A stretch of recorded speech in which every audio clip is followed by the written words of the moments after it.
berikan pengajaran untuk kita semua. Silakan Bu Jen. Oke, thank you, Shirley. Ya, ya.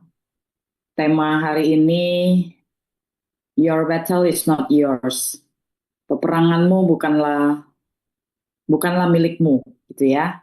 Kalau dilihat ya dari ilustrasinya, mungkin ada di antara kita ya, aku berdoa mungkin ada di antara kita yang sedang menghadapi perjuangan, struggle, pergumulan, mau mengambil keputusan, atau mungkin sedang menghadapi sesuatu yang rasanya nggak ada jalan keluar gitu ya. Ya, berharap firman hari ini lewat Roh Kudus berbicara buat setiap kita gitu ya. Oke. Tema hari ini aku ambil dari 2 Tawarik 20 ya, ayat 1 sampai dengan 21. Ya, mungkin aku bacakan ya ayat 1 sampai 4 dulu. Ya, bagaimana menceritakan kemenangan atas Bani Moab dan Bani Amon gitu ya. Setelah itu Bani Moab dan Bani Amon datang berperang melawan Yosafat bersama-sama sepasukan orang Meonim. Datanglah orang memberitahukan Yosafat, suatu laskar yang besar datang dari seberang Laut Asin, dari Edom, menyerang tuanku. Sekarang mereka di Hazezon Tamar, yakni En-Gedi. Next. Yosafat menjadi takut, lalu mengambil keputusan untuk mencari Tuhan. Ia menyerukan kepada seluruh Yehuda supaya berpuasa. Dan Yehuda berkumpul untuk meminta pertolongan daripada Tuhan. Mereka datang dari semua kota di Yehuda untuk mencari Tuhan. Oke, mungkin ini ya nggak apa-apa, aku bacain aja ya sampai 6 ya. Dan berkata, ya Tuhan, Allah nenek moyang kami, bukankah Engkau Allah di dalam sorga, bukankah Engkau memerintah atas segenap kerajaan bangsa? Kuasa dan keperkasaan ada di dalam tangan-Mu sehingga tidak ada orang dapat bertahan melawan. Oke, kita baca sampai 12 deh. Ya Allah kami, tidakkah Engkau akan menghukum mereka? Karena kami tidak mempunyai kekuatan untuk menghadapi laskar yang besar ini yang datang menyerang kami. Kami tidak tahu apa yang harus kami lakukan, tetapi mata kami tertuju kepadamu. Baik, apa respon kita ketika menghadapi peperangan? Apakah respon pertama kita adalah takut, cemas, gentar, atau apa? Ya, apa respon kita yang pertama? Apakah ada di antara kita yang sedang menghadapi suatu permasalahan yang kelihatannya tidak ada jalan keluar gitu ya? Terus respon pertama kita itu takut. Ya. Saya menghadapi gitu ya, pernah menghadapi gitu. Respon takut itu nggak nunggu sadar terus baru takut ya. Bahkan banyak eh, orang-orang yang saya layani juga kayak gitu ya. Bisa kebangun tengah malam, ya lagi tidur, bisa kebangun tengah malam gitu. Bangun terus ada perasaan takut, perasaan cemas gitu ya. Ya ini dari Rida ya, perasaan takut, perasaan cemas ya. Jadi dalam keadaan sadar, mungkin perasaan-perasaan itu ada, dan waktu kita tidur juga perasaan-perasaan itu masih ada gitu ya di alam bawah sadar, sehingga setengah malam gitu kita bisa bangun ya. Mungkin subuh-subuh kita bangun gitu. Perasaan takut itu tiba-tiba menyerang begitu aja gitu ya. Next, kalau kita lihat dari 2 Timotius 1 ayat 7, apa yang firman Tuhan katakan tentang ketakutan gitu ya. Apakah Allah memberikan ketakutan buat kita gitu? Sebab Allah memberikan kepada kita bukan roh ketakutan, melainkan roh yang membangkitkan kekuatan, kasih, dan ketertiban. Ya, jadi firman Tuhan katakan, ketika kita mulai takut, coba kita renungin, dari mana perasaan takut itu? Tuhan nggak pernah memberikan ketakutan, Tetapi yang kebalikannya, Tuhan memberikan kekuatan, kasih, dan ketertiban. Ayat ini cukup bermakna ya buat aku ya. Ketika aku mau operasi mata Desember tahun lalu gitu ya. Betapa kagetnya gitu, begitu masuk ke ruangan adaptasi sebelum masuk ke ruangan operasi, tiba-tiba disuruh duduk begitu ya, disuruh duduk dan tiba-tiba begitu duduk, uh, aku langsung dimaskerin, terus mataku langsung ditutup satu gitu ya. Wah, tiba-tiba napasku sesak gitu ya. Karena masuk ke ruang adaptasi mau mempersiapkan diri operasi aja, itu udah memunculkan vibe yang berbeda gitu ya. Apa ya, atmosfer situasi yang berbeda gitu ya. Lihat ada kursi-kursi ya, ranjang-ranjang, peralatan dan sebagainya. Itu aja udah memunculkan suatu perasaan yang berbeda gitu kalau kita ada di ruangan yang lain gitu. Jadi begitu duduk, susternya nggak ngomong apa-apa, langsung aku dimaskerin, langsung ditutup matanya. Tiba-tiba aku merasa napasku sesek ya. Tiba-tiba aku merasa panik gitu. Tapi begitu aku duduk gitu, aku lihat gitu ya sebelah aku, sebelah lagi, kok mereka bisa tenang aja gitu ya.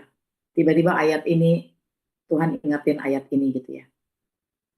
Dan aku mulai renungkan ya ayat ini. Oh iya, Tuhan, aku butuh kekuatan kasih dari Engkau Tuhan, supaya aku nggak panik gitu ya. Eh, Masker aku buka sebentar, terus aku mulai renungkan ini. Mulai renungkan, tiba-tiba perasaan damai sejahtera ya, mulai mengalir ya dalam hati dan pikiran aku. Dan aku bisa pakai masker dan aku mulai lebih tenang. Ya, jadi ayat ini cukup bermakna ya buat aku yang baru aku praktekin ya. Waktu aku panik nggak ada siapa-siapa sendirian gitu ya rasanya. Ya, oke. Itu mungkin peperangan-peperangan kecil. Mungkin ada di antara Bapak Ibu yang mengalami peperangan lebih besar ya, yang memunculkan sampai rasa takut, sampai rasanya sakit, perutnya sakit, kepalanya sakit, semua ya, bagian-bagian tubuhnya sakit, nggak bisa tidur, mungkin lebih dari yang tadi aku ceritakan gitu ya. Mari kita lihat apa yang Raja Yosafat lakukan ya, ketika dia mendengar berita. Apakah ketika kita mendengar sebuah berita yang menakutkan, ya, itu membuat kita lumpuh, ya, membuat kita takut, membuat kita nggak bisa berpikir. Kita lihat apa yang Raja Yosafat lakukan. Memang respon pertama dia adalah menjadi takut, ya. Tapi apa yang dia lakukan setelah itu? Kalau dilihat di ayat 2 ya, apa 3 gitu ya. Yosafat menjadi takut lalu mengambil keputusan untuk mencari Tuhan. Apakah waktu kita menghadapi sebuah ketakutan atau peperangan, struggle, pergumulan, kita terus-terusan aja menjadi takut? Atau kita mulai mengambil keputusan seperti Raja Yosafat, mulai mengambil keputusan untuk mencari Tuhan? Ya, uh, ya, apa yang mesti dilakukan ketika kita menjadi takut gitu ya? Apa yang kita bisa lakukan? Sebenarnya pintu masuk untuk segala informasi ya yang membuat sebelum kita masuk ke dalam tindakan gitu ya. Respon pertama itu yang kita bisa lakukan adalah jaga pintu masuknya gitu. Pintu masuk takut dari mana? Ya, dari telinga, dari mata, kemudian bekerja dalam pikiran. Ketika itu bekerja dalam pikiran, hormon di dalam otak kita itu akan eh, meresponi ya segala anggota tubuh kita gitu ya. Ada bagian di dalam otak kita juga yang meresponi gitu ya. Uh, ini sesuatu yang membahayakan, ini sesuatu yang tidak membahayakan, ini persoalan kecil, ini persoalan besar, atau apa? Respon pertama itu di sana gitu ya, di pikiran. Setelah pikiran kita meresponnya itu cepat sekali ya, hitungannya itu cepat sekali, hitungan detik ya. Itu udah terkoneksi begitu aja langsung bisa berupa tindakan ya, perkataan, tindakan, dan mungkin kadang-kadang kita nggak menyadari gitu. Ya, ketika pikiran panik itu sudah mulai menyerang, ketika pikiran takut itu sudah mulai menyerang, ya cepat sekali dalam hitungan detik gitu kita meresponi dengan segera gitu ya. Nah, itulah gunanya kenapa kita ada di dalam hadirat Tuhan gitu ya. Sehingga itu sebenarnya hanya melatih respon otomatis kita ketika kita menghadapi sesuatu. Ya. Mungkin bisa sebagai referensi ya, ayat-ayat di Amsal 4 ayat 20 gitu ya. Bagaimana kita menjaga mata kita, menyandengkan telinga kita, menjaga hati kita untuk menaruh kebenaran firman itu di dalam hati kita. Itu sangat penting begitu ya. Kalau Bapak Ibu lihat, kenapa background yang saya gunakan itu adalah uh, rusa ya. Ya, karena aku guru dan sering mengajarkan, mungkin ada juga orang tua di sini yang mengerti ya. Uh, Kalau kami mengajarkan tentang attentiveness, penuh perhatian, biasanya kami pakai uh, ilustrasi rusa ini gitu ya.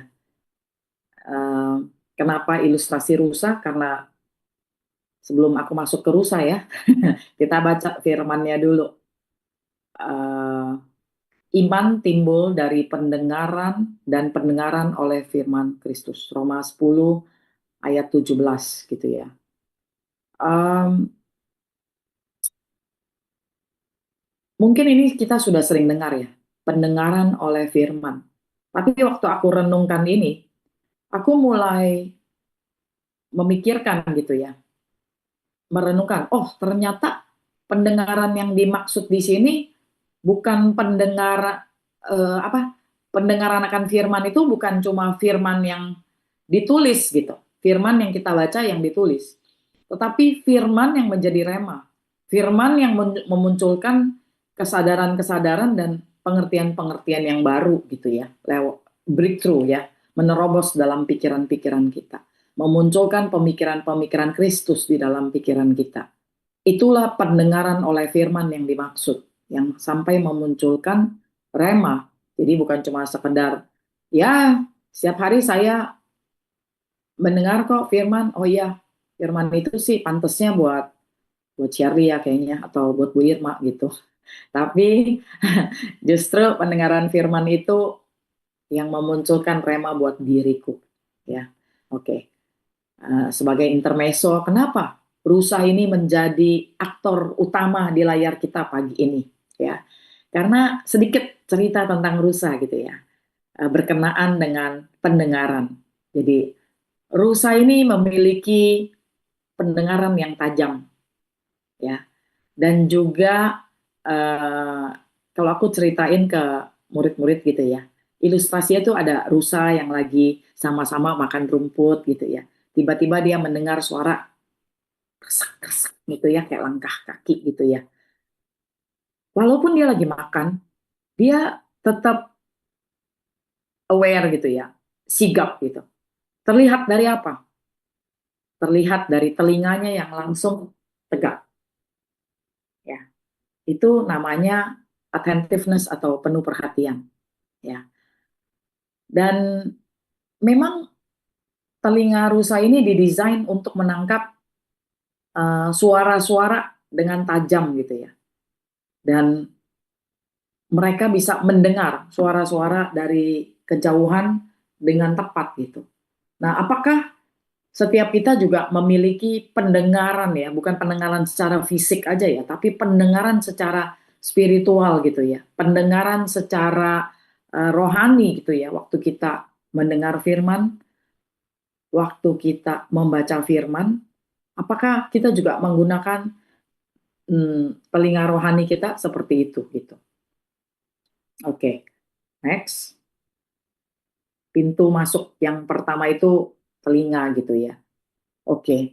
Yang ada beberapa langkah yang saya renungkan itu Yang pertama, sikap seperti apa sih yang bisa dilakukan gitu ya untuk berperang bersama Tuhan.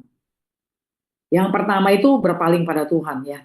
Raja Yosafat itu apa yang dia lakukan waktu dia berpaling kepada Tuhan. Yang pertama, Raja Yosafat itu tidak menggunakan cara-caranya sendiri.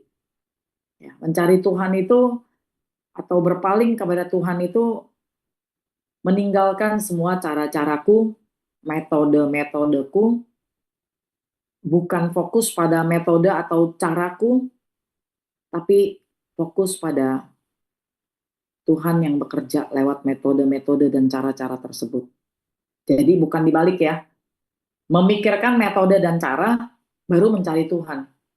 Tetapi mencari Tuhan terlebih dahulu, kemudian Tuhan menggunakan metode-metode dan cara-cara yang Tuhan tunjukin gitu ya.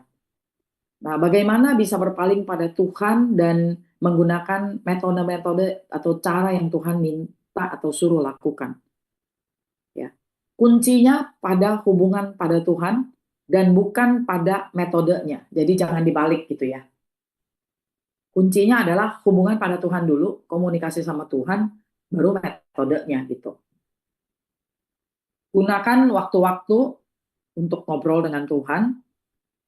Bagaimana menggunakan waktu-waktu bersama dengan Tuhan? Bukan sibuk menyampaikan, ini loh Tuhan masalah saya, begini, begini, begini. Saya tuh eh, nggak ada jalan keluar dan seterusnya gitu ya. Tapi fokus pada perkataannya, kuasanya, dan coba dengar pimpinannya. Baru itu termanifestasi dengan jalan keluar yang Tuhan tunjukin gitu ya. Mengakui bahwa dia besar, dia berdaulat dalam hidupku. Sudah belum mengakui bahwa Tuhan itu berdaulat atas hidupku?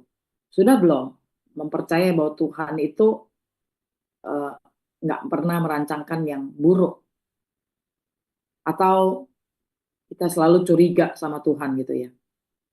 Ya, aku baru aja bertemu dengan salah satu konseli yang dia pelayan Tuhan, dan bagaimana selama uh, beberapa sesi konseling itu dia menyatakan bahwa dia selalu uh, mencoba cari jalan keluar dulu dan menyelesaikan dulu sendiri. Karena buat dia itu ya memang ada cerita hidupnya di mana dia kehilangan papanya dan dia merasa dia sudah berdoa tapi Tuhan tetap ambil papanya gitu ya. Jadi sepertinya dia kurang mempercayai Tuhan. Jadi dia coba dulu melakukan aja dulu sendiri, setelah itu ya baru tanya Tuhan gitu. Ya, kita bisa uh, menelaah ya hati kita masing-masing sementara firman disampaikan. Bagaimana respon saya ketika menghadapi sebuah tantangan, sebuah pergumulan?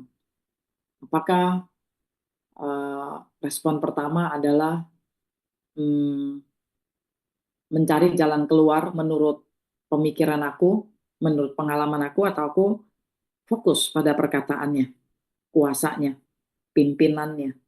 Apakah aku fokus pada hal-hal itu? Itu ya.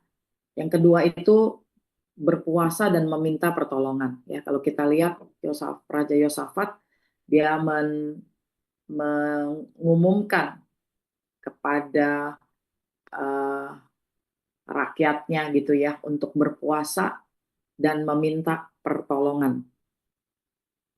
Itu bisa terlihat di ayat 6, mungkin bisa ditampilkan ayat 6 ya di slide yang sebelumnya. Bukankah engkau Allah di dalam surga? Bukankah engkau memerintah atas segenap kerajaan bangsa? Kuasa dan sebentar. Sorry, bukan itu ya. Ayat 1 sampai 4 tadi, maaf ya. Yang ini, Yosafat menjadi takut lalu mengambil keputusan untuk mencari Tuhan. Ia menyerukan kepada seluruh Yehuda supaya berpuasa dan meminta pertolongan daripada Tuhan. Ya, jadi langkah yang berikutnya Yosafat itu dari takut dia beralih untuk berpaling kepada Tuhan, kemudian dia berpuasa, mengumumkan untuk berpuasa ya kepada seluruh rakyatnya gitu ya, untuk meminta pertolongan daripada Tuhan. Ya, ini langkah yang berikutnya. Dia berpuasa dan meminta pertolongan dari Tuhan. Bukan dia menolong dirinya sendiri dengan cara-caranya sendiri, tapi sebuah sikap merendahkan diri, ya, sebuah sikap yang merendahkan diri. Bisa dilihat di ayat 18, aku tidak kutip di sini ya, tapi nanti Bapak Ibu bisa baca sendiri di rumah ya, 2 Tawarik 20 ayat 18. Lalu berlututlah Yosafat dengan mukanya ke tanah. Seluruh Yehuda dan penduduk Yerusalem pun sujud di hadapan Tuhan dan menyembah kepadanya. Aku ingat ya, di masa-masa pandemi itu, waktu pertama kali sebelum Mesbah Koram Deo ya, di Abalov itu ada pujian dan penyembahan setiap hari Sabtu. Di masa pandemi ya, begitu uh, berubah sama sekali gitu, gak bisa pergi ke gereja. Aku ingat ya, aku bisa dilawat Tuhan, dan bagaimana aku berlutut ya di kamar. Dan aku bisa ngerasain bagaimana Tuhan lawat aku ketika perlahan-lahan, uh, bukan perlahan-lahan lagi ya, seketika nggak bisa pergi ibadah bersama-sama, ya cuma di rumah gitu ya. Aku ingat bagaimana, wah Tuhan lawat aku gitu ya. Mulai hari itu, aku mulai merasakan sukacita lagi gitu ketika walaupun nggak bisa bersama-sama dengan saudara seiman lainnya gitu ya, tapi secara online itu bisa dilakukan. Ya, balik kepada sikap Yosafat yang merendahkan diri dan meminta pertolongan sama Tuhan gitu ya.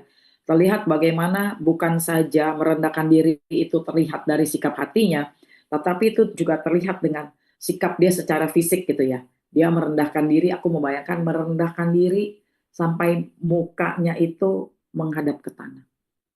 Ya. Ada momen-momen di mana aku juga lakukan ini ya. Di ruang, di pojok ruang, di mana aku bertemu dengan Tuhan.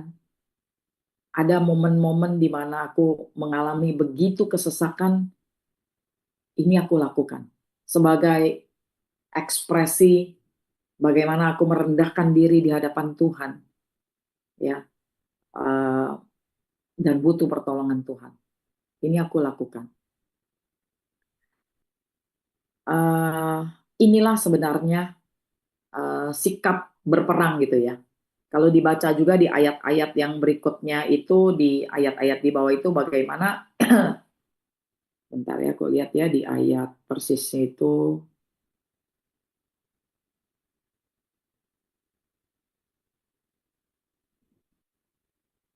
bagaimana dikatakan bahwa kamu diam saja gitu. Ya, tapi bukan benar-benar diam ya sebenarnya, aku menerjemahkannya bukan benar-benar diam gitu. Tapi sebenarnya ini adalah uh, position atau posisi di mana kita menghadapi peperangan gitu ya.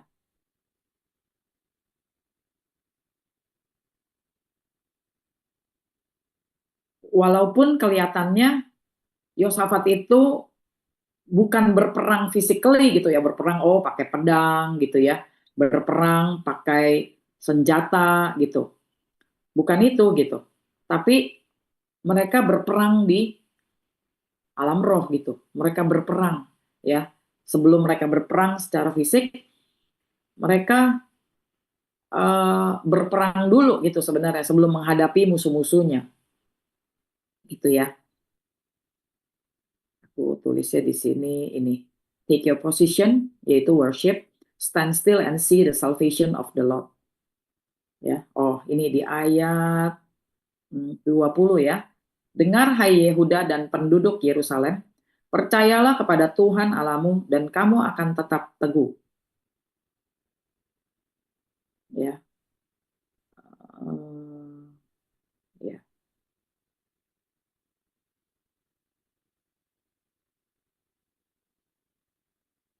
Ya, singkatnya itu kalau kita baca di ayat-ayat di bawahnya ya, di 27 dan seterusnya, bagaimana mereka itu bisa menang gitu ya.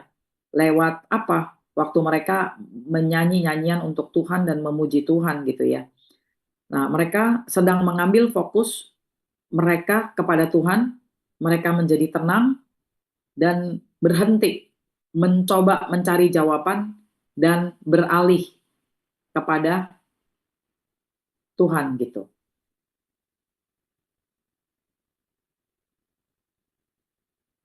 Ya. Yang langkah ketiga adalah memuji Tuhan. Bagaimana mungkin agak nggak masuk akal gitu ya. Ya, masuk hadirat Tuhan, memuji dan menyembah Tuhan. Kok bukannya jelas-jelas musuhnya itu udah datang menghampiri mereka ya? Kok bukannya menyiapkan pedang dan sebagainya gitu ya? Tapi mereka justru langkah pertama yang mereka lakukan adalah masuk dalam hadirat Tuhan, memuji Tuhan, dan menyembah Tuhan. Menyembah Tuhan itu brings release gitu ya, memberikan kelegaan, baik itu secara mental maupun emosional gitu ya. Kenapa? Karena waktu memuji Tuhan itu fokus kita itu pada siapa Tuhan kita, apa aja karakter Dia, kebaikannya, kesetiaannya, kasih karunia-Nya, kasihnya gitu ya. Dan bukan membawa agendaku gitu. Tuhan, ini begini begini begini begini loh, begini begini begini. Bukan itu semata gitu ya. Tapi coba mendengarkan Tuhan gitu ya. Tuhan, kalau misalnya kamu lakukan ini, ya baru aku ya percayalah bahwa Engkau Tuhan yang besar gitu ya. Seperti di Matius 9 ayat 18 ya. Mungkin nanti setiap kita bisa baca di rumah tentang cerita tentang kepala rumah ibadat yang anaknya meninggal. Langkah pertama yang dia lakukan adalah dia menyembah Tuhan, kemudian setelah itu baru dia menceritakan anaknya yang meninggal. Bukan dia bilang dulu gitu. Anaknya yang meninggal, solusinya apa Tuhan? Baru dia menyembah Tuhan. Tapi dia menyembah Tuhan dulu, bukan melihat mujizat terjadi dulu, baru saya menyembah Tuhan. Gitu ya. Jadi menyembah Tuhan lebih dulu, masuk dalam hadirat Dia. Ya. Kemudian yang langkah terakhir adalah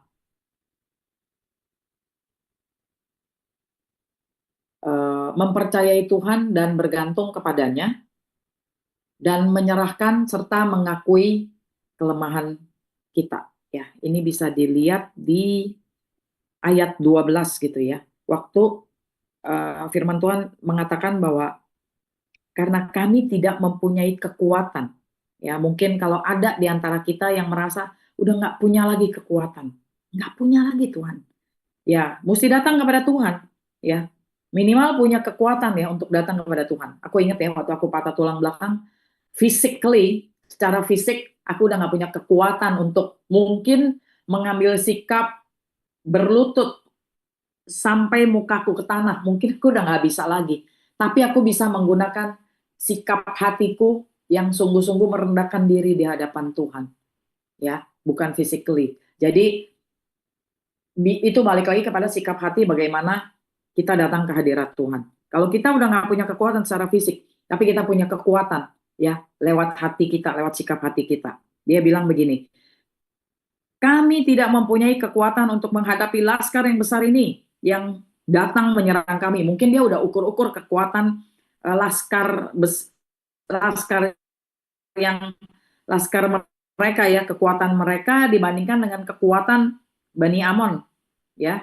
Nah, eh, yang datang menyerang kami, kami tidak tahu apa yang harus kami lakukan. Tetapi mata kami tertuju kepadamu ya. Jadi dari ayat-ayat ini bisa dilihat bagaimana menyatakan bahwa Tuhan, saya ini udah nggak bisa lagi Tuhan. Saya udah nggak tahu mesti ngapain lagi dengan bahasa sederhananya ya. Tuhan aku serahin deh Tuhan ya. mengakui kelemahanku, sekaligus menyatakan, menyerah sama menyerahkan beda ya Bapak Ibu ya. Menyerahkan semua apa yang aku sedang hadapi, Tuhan, sekaligus menyatakan kebergantunganku sama Tuhan. Bukan memberikan kepada Tuhan, ini agendaku, ini yang aku mau lakukan. Tuhan tolong ya, berkati apa yang aku mau lakukan gitu. Tuhan tolong ya sertai apa yang aku mau lakukan. Bukan begitu ya Bapak Ibu. Begitu muncul masalah, terus kita bilang, Tuhan gimana nih Tuhan? Sekarang aku dalam masalah gitu ya. Jadi sebenarnya Tuhan dijadikan apa? eh, Pembantu kita gitu untuk menyelesaikan semua masalah-masalah yang sudah kita eh, lakukan gitu ya. Oke. Mungkin pemaparanku tentang dua tawar 20 ini sudah selesai dan uh, ya ini ada gambar, mungkin ada foto, mungkin Bapak Ibu bingung ini gambar apa. Ya mungkin aku akan ceritakan sedikit gitu ya. Ini gambar yang pertama, dua-duanya ini gambar sebuah iklan di jalan ya. Uh, yang di sebelah kiri itu iklan itu ada di depan rumah di mana anakku tinggal gitu ya, depan depan dorm apartemen yang dia tinggal gitu ya. Dan yang satu lagi itu ada di kota lain ketika dia pergi ke kota lain waktu dia sedang melakukan apa yang Tuhan suruh lakukan, dia pergi ke kota lain dan dia melihat iklan yang sama gitu ya. Jadi bagaimana dua iklan ini menarik perhatian dia waktu dia ada di dalam pergumulan ya, dia memang ada berdoa sama Tuhan, dia bilang, Tuhan, saya akan lakukan seperti yang Tuhan suruh, sebuah keputusan. Setelah ini ada video, waktu dia bingung mau memutuskan apa gitu ya, mau kuliah lagi atau mau kerja atau apa gitu. Saya akan melakukan itu kalau Tuhan buat itu ada di depan muka saya, ya. Ya, bahasa dia on my face, dia bilang, kalau itu benar-benar ada di depan muka saya, dan saya tidak bisa ngapa-ngapain lagi dan saya akan lakukan itu gitu. Nah, jadi dua iklan di jalan ini yang menarik perhatian dia untuk mengerjakan panggilan Tuhan. Mungkin tim screen bisa bantu memutarkan ya videonya.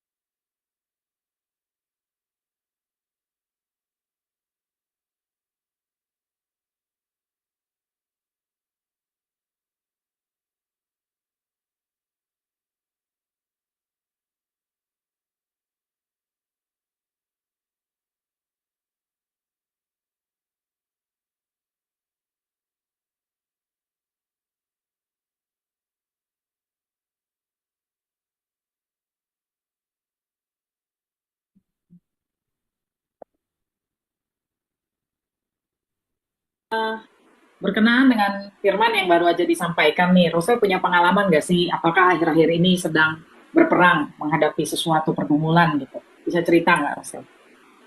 Bisa. Em, Belakangan-belakangan aku lagi banyak berperang terutama tentang mau ngapain gitu abis kuliah. Jadi aku baru beres kuliah S2, aku ambil psikologi klinis gitu. Abis itu setelah lulus bingung gitu mau ngapain, apa yang bisa dilakukan gitu. Karena kayaknya banyak banget opsi yang bisa dilakukan tapi at the same time nggak juga gitu. Oke, iya iya. Terus gimana tuh sampai ketemu mau ngapain gitu, Sel?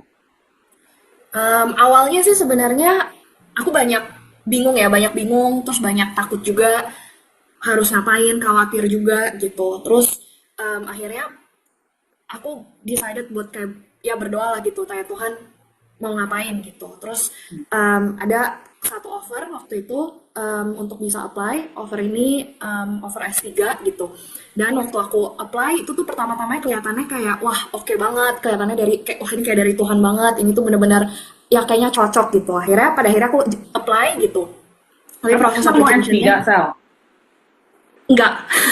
Aku tuh sebenarnya nggak mau S3, nggak pernah berpikir juga akan ada di poin di dalam hidup dimana aku bilang, oh ya, aku mau S3 gitu. Tapi aku ingat waktu dulu itu aku berdoa gitu, Tuhan, aku akan S3 cuman kalau Tuhan itu kasih offer yang benar-benar aku tuh tidak bisa menolak. Offer itu kayaknya oke banget gitu, sampai aku nggak bisa menolak, baru aku apply gitu. Dan kelihatannya Tuhan tuh tunjukin gitu, kayak ini tuh em, ya ini sesuatu yang bisa apply dan bisa coba gitu. Akhirnya aku apply, lewatin proses application yang panjang dan sulit, interview berkali-kali, disuruh ngerjain ini, disuruh ngerjain gitu. Sampai pada akhirnya, ternyata meskipun terlihat kayaknya dari Tuhan banget, aku tetap nggak keterima gitu. Waktu nggak keterima itu sedih gitu, sedih, disappointed juga gitu ya, kecewa. Terus jadi takut juga gitu, wah gimana nih kalau misalnya ini yang kelihatannya dari Tuhan, ternyata nggak jadi gitu. Abis itu aku ingat itu kira-kira momen itu sebelum sebelum Paskah gitu ya. Jadi, bahkan sebelum Paskah itu belum tahu bahwa nggak keterima gitu. Jadi waktu itu masih proses penantian gitu. Kalau dalam proses penantian itu, akhirnya aku, tapi itu udah khawatir nih karena udah feeling-feeling wah nggak tahu nih keterima apa enggak gitu. Yang kepikirannya ya mungkin keterima, ternyata masih ada kemungkinan bisa nggak keterima gitu.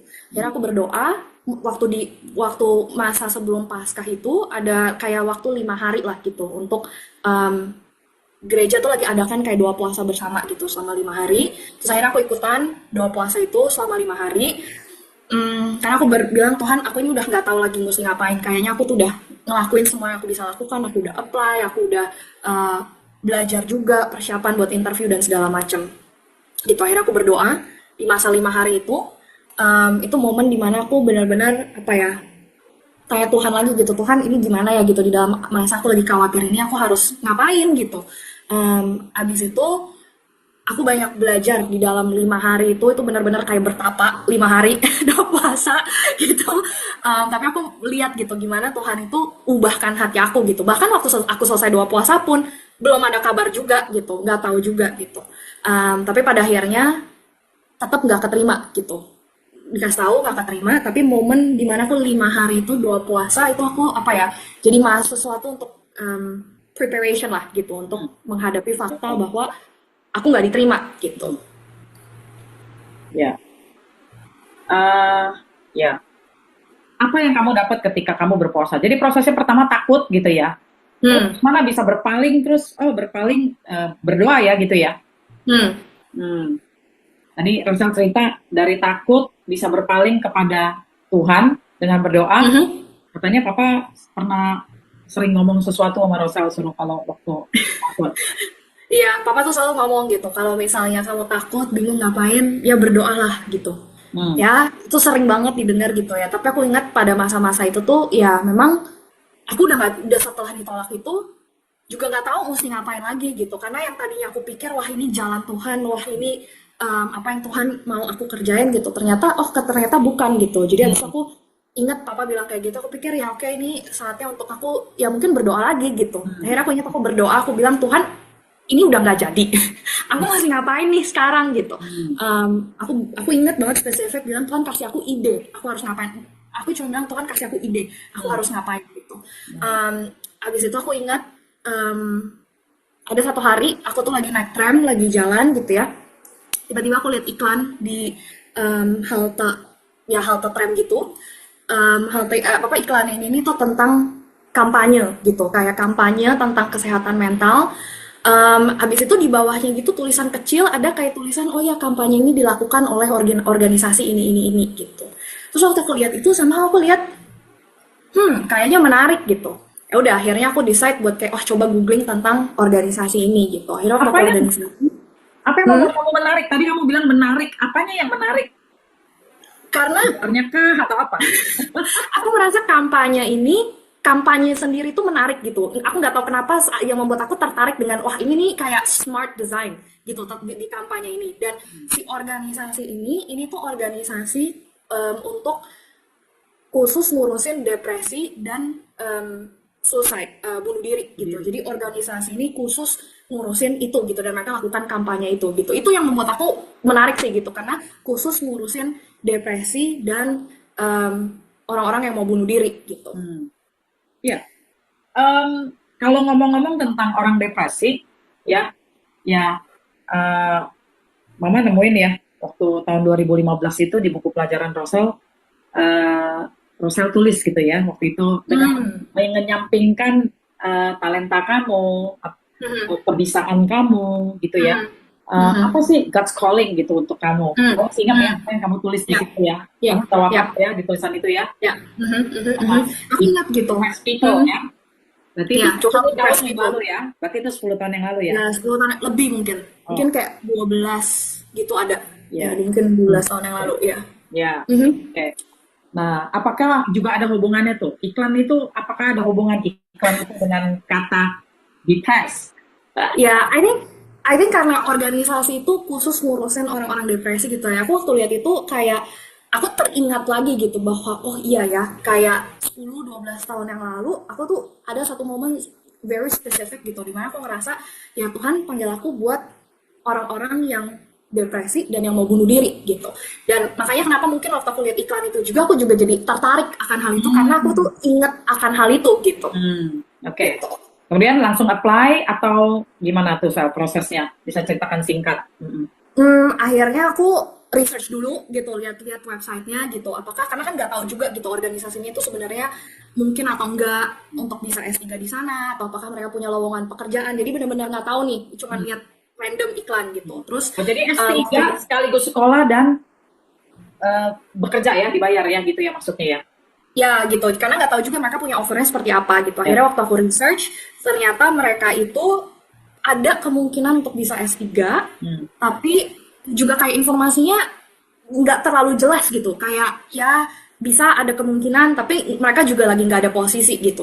Hmm. Jadi aku decide buat apply aja gitu, meskipun nggak ada tulisan lagi ada posisi atau apapun, aku apply aja, tetap kirim CV, tetap kirim kayak motivation letter segala macam, apply terus kira-kira 2 minggu 3 minggu kemudian gitu, akhirnya mereka um, got back to me, kira-kira mereka balas gitu emailnya, habis itu dipanggil interview gitu. Hmm. Akhirnya dipanggil interview, nah waktu di interview itu baru dikasih tahu gitu, oh ya kita punya posisi nih gitu. Nah posisinya ini juga untuk S3 tapi at the same time juga bekerja untuk organisasi ini gitu. Jadi kayak combine antara bekerja dan sambil S3 kira-kira kayak gitu.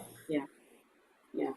Kemudian dari situ juga harus kuliah bareng sama anak-anak kedokteran juga gitu ya rencananya ya.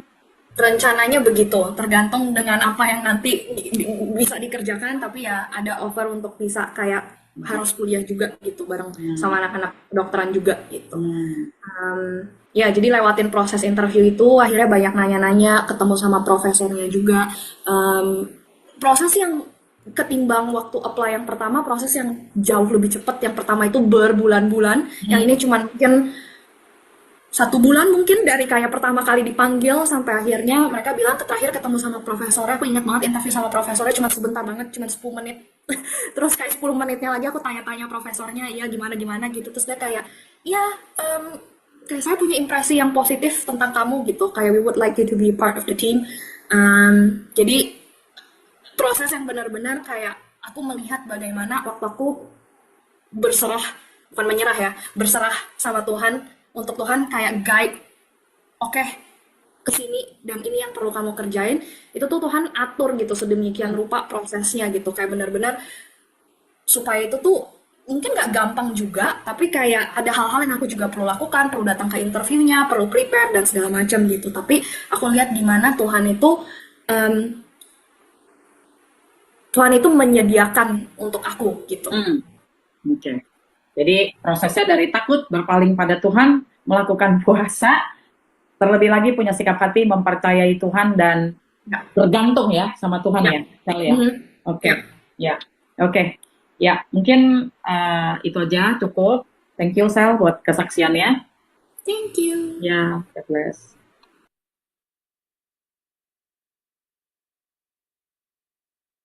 Ya, eh, apa yang membuat Rosel ada di dalam peperangan karena kami sebagai orang tua sudah sampaikan sama dia ya bahwa tahun ini kamu harus bisa menghidupi diri kamu sendiri. membayangkan dia ada di negara orang lain, dia harus hidupi dengan biaya hidup yang cukup tinggi gitu ya, dan dia masih belum tahu mau ngapain. Ya. Tapi ya bersyukur ini belum selesai, tapi memang dia tinggal terima kontrak kontrak kontrak kerja dan draftnya sudah dikirimkan, tinggal finalisasi mengenai berapa jam kerja yang akan disepakati gitu ya. Jadi tidak mudah juga menjadi orang Asia di negara orang lain, yang pasti ada preferensi di sana. Tapi kalau dengar tadi apa yang disampaikan, ada sebuah impresi positif dari profesornya yang sebenarnya ada dari stafnya itu, 3 orang psikolog yang menyatakan bahwa sebenarnya profesor ini sudah menolak 50 applicants, 50 pelamar. Dan syarat-syaratnya seperti tidak masuk akal gitu buat mereka ya, waktu mereka ceritain ke Rosel gitu. Dan ada penyertaan Tuhan lah pastinya, bukan karena kepintaran, pengalaman atau apapun. Bisa terlihat bagaimana tadi Rosel berbicara ya, dia udah nggak tahu harus ngapain lagi gitu. Dan apa yang aku mau katakan bahwa cara kita bukanlah cara Tuhan. Bahkan Tuhan bisa menggunakan sebuah papan iklan ya, karena aku nggak bisa ya bahasa yang ada di dalam iklan itu. Aku coba lihat apa sih tulisannya, saking penasarannya. Tulisannya Stephen is depressive gitu ya dalam bahasa Inggris. Kalau dalam bahasa Inggris, dalam bahasa Indonesia Stephen depresi, itu aja, cuma 3 kata. Tapi Tuhan bisa menggunakan itu untuk menarik perhatian dia dan berbicara di dalam hatinya. Mengingatkan dia 12 tahun yang lalu, mungkin waktu dia masih SMA gitu, dia tulis gitu ya di buku pelajarannya itu. Dan memang itu yang bergema, resonate di dalam hatinya gitu ya. Dan kenapa tadi aku juga menanyakan dia itu akan duduk bersama-sama dengan anak kedokteran ya untuk kuliah. Jadi aku agak bingung juga gitu ya. Ini kerja dibayar sekaligus kuliah gitu ya. Kerjanya kalau dia kuliah, kerjanya boleh nggak masuk gitu ya. Dan dia dibayar dan itu cukup untuk menghidupi dia. Ya ada sedikit tabungan juga lah ya gitu ya. Kenapa aku tanyakan itu? Karena sebenarnya Rosal ini dulu mau masuknya jurusan kedokteran. Kenapa dia berangkat sampai begitu jauh? Satu aja, dia mau kuliah kedokteran sebenarnya. Tapi satu kali Tuhan bilang sama dia, kamu nggak jadi dokter secara fisik, tapi kamu akan menjadi dokter secara jiwa. Dan walaupun dia nggak pernah duduk di ruang kuliah sebagai anak kedokteran, tapi dia memiliki, Tuhan izinkan dia mengalami kesempatan ya, waktu dia bachelor degree atau waktu master, aku lupa, dia juga duduk bersama dengan anak-anak kedokteran. Jadi dia ngalamin kuliah anak-anak kedokteran gitu. Jadi itu Tuhan kasih icip-icip gitu ya. Jadi banyak sekali lah pengalaman-pengalamannya gitu ya, bagaimana ya kalau kita berfokus pada Tuhan, maka Tuhan akan menggunakan metode-metode dan cara-caranya Tuhan untuk menarik perhatian kita. Ya, mungkin itu apa yang sudah aku sharingkan ya, sudah selesai sih. Silakan aku serahkan.